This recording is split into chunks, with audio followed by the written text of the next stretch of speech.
Bonjour à tous et bienvenue sur cette nouvelle vidéo de Conseil déco. Aujourd'hui j'ai envie de vous parler d'un sujet très important dans la maison parce que c'est une question qui revient très souvent et que mes clients me posent régulièrement. Cette question c'est comment habiller, comment décorer les murs. Je vous dis ça tout de suite.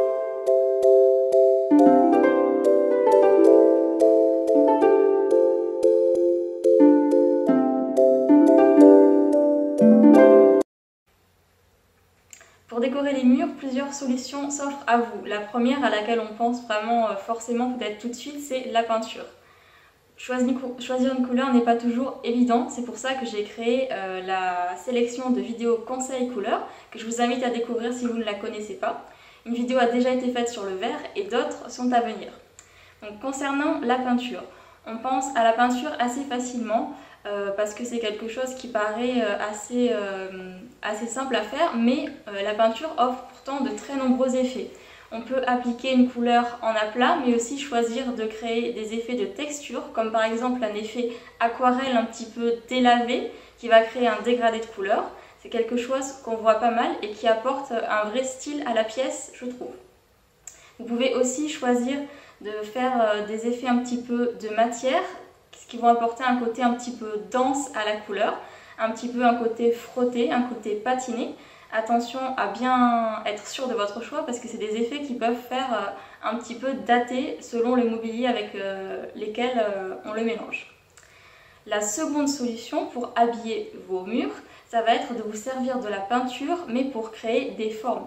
Vous allez appliquer la peinture non pas en aplat mais vraiment pour créer des formes peut-être un petit peu géométriques. C'est quelque chose qui peut être très agréable aussi pour apporter un petit peu de punch à votre espace et pour apporter un côté original. On peut penser par exemple à apporter une forme de triangle, ça peut être quelque chose d'intéressant. Si vous n'êtes pas particulièrement peinture, comment habiller vos murs? Eh bien en utilisant par exemple des cadres, des photos, bref, en accrochant des choses sur vos murs. Ça paraît simple, mais est-ce que vous saviez qu'il existe mille et une façons d'accrocher un cadre? Si vous voulez attirer le regard vers un point de votre pièce, par exemple une cheminée ou au-dessus d'un bahut, vous allez pouvoir choisir un tableau de grande taille, un grand cadre qui va vraiment devenir la star de la pièce. Ou au contraire, vous allez aussi pouvoir, si vous le souhaitez, créer des petites compositions en utilisant de multiples cadres, de tailles différentes, de formes différentes et en y ajoutant, pourquoi pas, des mots ou des lettres à accrocher. Vous allez ainsi créer de véritables petits tableaux vivants, des vraies compositions qui vont donner un vrai style à votre pièce. Pour décorer vos murs, pensez aussi à accrocher vos collections. Je le dis jamais assez, votre maison c'est le reflet de ce que vous êtes, de qui vous êtes. Votre maison elle raconte votre histoire, votre déco c'est la vôtre, pas celle du voisin. Osez donc accrocher vraiment tous les objets qui vous plaisent en collection. Ça peut être des chapeaux, on l'a pas mal vu en ce moment. Ça peut être des assiettes, ça peut être des tableaux. Pensez à regrouper plusieurs objets et à les décliner leur forme, décliner leur taille, décliner leur couleur. Vous allez ainsi pouvoir animer un mur et donner une véritable vie à votre intérieur. Votre mur aura de la personnalité, il aura du cachet et il vous ressemblera tout simplement. Enfin, si vous voulez habiller vos murs, pourquoi ne pas craquer pour un joli papier peint? Le papier peint, on l'a souvent décrié, on l'a souvent considéré comme vieillot ou passé, mais il revient en force ces dernières années pour notre plus grand plaisir. En ce qui concerne le papier peint, je pense que c'est un vrai atout parce qu'il va donner un fort caractère à votre pièce. Que vous choisissiez un papier peint neutre mais avec un effet un petit peu de relief, ou un papier à peindre qui va avoir cet effet vraiment de contraste qui va attirer la lumière différemment. Vous pouvez aussi craquer par exemple pour une frise panoramique. C'est quelque chose qu'on voit beaucoup et que plusieurs marques se réapproprient pour notre plus grand plaisir.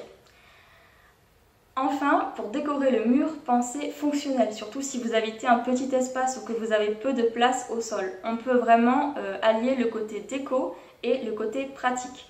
Choisissez par exemple des niches décoratives, des étagères qui vont avoir une forme un petit peu design, bref, amusez-vous. Comme ça, vous allez à la fois décorer vos murs et avoir ce côté très pratique de stockage. Mon dernier conseil pour finir, ce serait de ne pas en faire trop. Évitez la surcharge. Même quand je vous parle de l'effet collection ou du papier peint, pensez qu'un intérieur agréable, c'est quand même un intérieur dans lequel le regard aimera se promener. Il ne faut pas que vous encombriez chaque centimètre carré du mur, sinon vous allez vous en lasser. Pensez à bien réfléchir votre composition murale, vos objets, tout ce que vous allez y accrocher, de sorte que les vides qu'il va y avoir sur votre mur fassent une respiration au regard, qu'il n'y ait pas trop de vide et pas trop de plein. J'espère que ces conseils déco vous ont plu. Pensez à vous abonner à la chaîne si vous aimez la vidéo et je vous dis à bientôt pour de nouveaux conseils déco.